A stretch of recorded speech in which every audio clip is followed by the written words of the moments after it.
এক গ্রামের প্রান্তে বাস করতেন এক শত পরিশ্রমী কৃষক। তার নাম ছিল হরিদাস।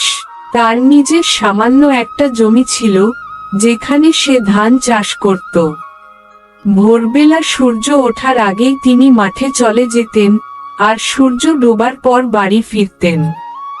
এক বছর প্রবল খরার কারণে গ্রামের অনেক কৃষকের ফসল নষ্ট হয়ে যায়, কিন্তু হরিদাস তার জমির চারপাশে আগে থেকেই ছোট একটা কুয়ো খনন করেছিলেন, যাতে শুকনো মৌসুমেও জল থাকে।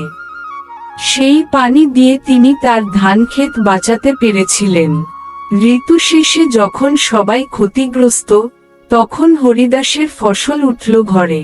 গ্রামের মানুষ অবাক হয়ে দেখল, তার ধান সবচেয়ে বেশি এবং সবচেয়ে ভালো মানের। হরিদাস ধীরে ধীরে গ্রামের অন্যতম সফল কৃষক হয়ে উঠলেন। তার জীবন দেখিয়ে দিল, সততা আর পরিশ্রমের কোনো বিকল্প নেই। ভিডিওটা ভালো লাগলে সাবস্ক্রাইব করে যাবেন প্লিজ।